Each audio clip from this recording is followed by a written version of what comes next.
Good evening. Thanks for joining us for this special interview with the man who's now in the firing line, Professor Amartya Sen, Nobel laureate, and of course also a Bharat Ratna. Professor Sen just launched his new book, but the media controversy is about a completely different subject. Professor Sen, are you surprised at the reaction you got to your statement that you would not endorse Narendra Modi as Prime Minister? Chandan, Mitra of the BJP says your Bharat Ratna must be stripped from you. Well, I was surprised, and was I disappointed? I think I probably was. I don't know what I could say on that subject. Obviously, just as I have a right to say that as an Indian citizen, the kind of Prime Minister I have, I would like to see someone who does not generate worry and concern on the part of large sections of the community, the minorities. I think Chandan Mitra has the right to say that the Bharat Ratna awarded to me should be rightly stripped. Whether he can do it or not is not quite clear, because for one thing, it was when I was given that, it was the BJP government in office. It was Vajpayee who, it was the president who gave it to me, but it was the Vajpayee government. But he can express his view. I don't have any difficulty thinking that had it been feasible, whether or not it is, this would have been the right thing to do. I might not surprise you by saying that I would be disappointed with that judgment, but I don't doubt his right to make such a judgment if he wants to make that. In retrospect, do you think you should perhaps have been more diplomatic about what you said on Narendra Modi, because the BJP has interpreted it as this actually being part of a political endorsement? They say you do with your economic views, they say you've endorsed a failed government like the UPA, and this shows your bias. Do you think in retrospect you should have been more diplomatic?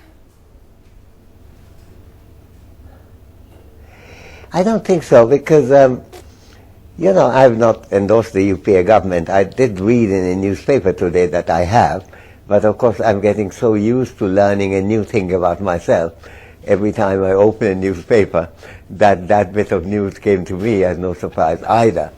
But I haven't endorsed the UPA government. Certainly that statement had nothing to do with that. I wasn't even saying that all BJP leaders fall in the same category. As far as the remark on Modi is concerned, as I said, I had no difficulty taking it and thanking Vajpayee when the time when I got the Nobel and when I got the Bharat Ratna. I've had personally had the opportunity of talking with Advani, Jaswant Singh, Jaswant Sinha, and so on, and have I benefited from these discussions? Quite often. Is there anything contradictory in that? Because I don't agree with them in many respects. Not at all. And indeed, I even said that there are things to learn from Modi, but I do think that he would not be a good Prime Minister.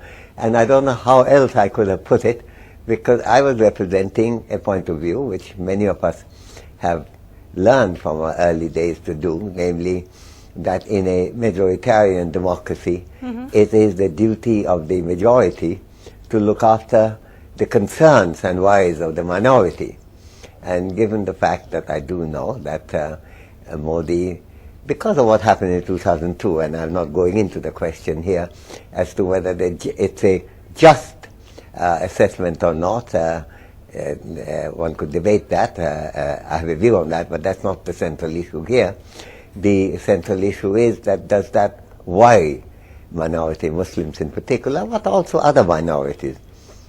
The answer is yes. And if that's the case, do I believe that a majority member of the majority community would have a particular responsibility to express their point of view in support of something that would worry the minority? There's a big thing written on that, John Stuart Mill, on liberty, that ultimately the protection of liberty of individuals, and liberty is very important for me, protection of liberty for individuals depend on the rest of the society coming in defense of an individual whose liberty is being alienated. So I don't regret what I have said, but I did not say that about BJP as such. If that's the way that Chandan Mitra interprets it, that's a mistaken interpretation.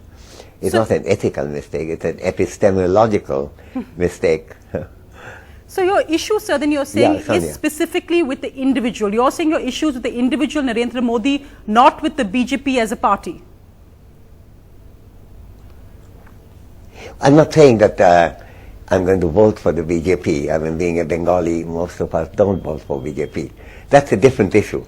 That particular remark that I made was concerned only with Narendra Modi. And in a way, you know, there could be a debate about whether you could apply it to some of the other colleagues of Narendra Modi too. But I didn't make the statement. I don't see a sufficiently strong basis for making that statement in the case of anyone other than Narendra Modi in that case. The statement was only what it said. It's a statement about Narendra Modi.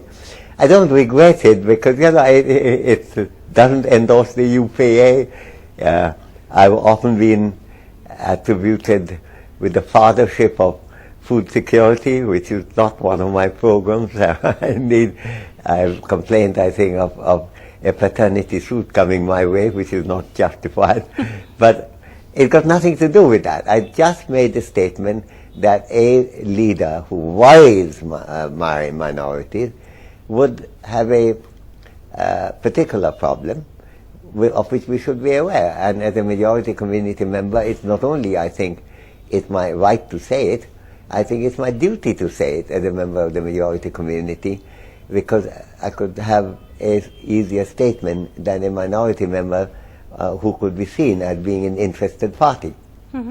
Professor Sen, however, why this also throws it open, or there's been accusations of bias, because many have raised it, this is not just the BJP but other political observers, that why didn't you make the same argument after the 1984 Sikh riots? Why was the same argument not made against the Congress, against Rajiv Gandhi when he was alive? How can we, are there double standards in when you apply this logic to Narendra Modi and not to the Congress party, given the fact that victims of the 1984 anti-Sikh riots are still waiting for justice in a sense? In a sense, the justice process in Gujarat and what happened there has been much faster. That's absolutely right. And indeed, I have written about the 1984 thing. I think it's a crying shame that those who were guilty for it had not been brought to trial. But we are discussing at that time, I mean, the Prime Minister who was slain, of course, was Indira Gandhi, and for a little while there was no one else in office. So there isn't a corresponding figure to Modi at that time. Is Congress to be blamed for that? Absolutely. And is that blame being cleaned up by the passage of time? Not at all. Have I written extensively on it? Yes, many times. And if you want to reference list, as sometimes my students do, I'll be very happy to send you an email on that and indicating which pages to look at. Just to say, Professor Sen, you are talking specifically about Narendra Modi's record as when he was Chief Minister during 2002, but there's been some disquiet about the debate that has arisen between the two main political parties, including the BJP and the Congress, wooing vote banks. So whether it's Narendra Modi saying he's a Hindu nationalist, or describing, saying that he would feel bad even if kutte ke bacche came under the wheels of a car, and whether it's the Congress as well, wooing minority vote banks, pseudo-secularism as the BJP calls it. Are you worried by the discourse which has arisen in this election campaign, and do you have more specific worries about the Hindu nationalism, or more specific issues about also what the Congress does?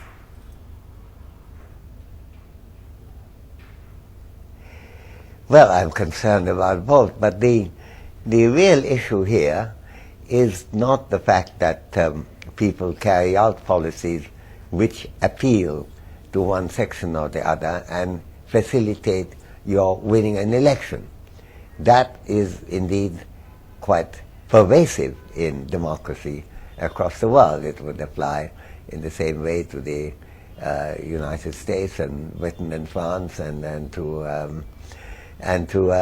South Africa and Brazil. But I think the issue is that if you do things which is targeting a particular community, which is defined by their birth, and is not one that you could justify on grounds of supporting them because they're chronically underemployed or they're chronically poor, but they happen to be born Muslims.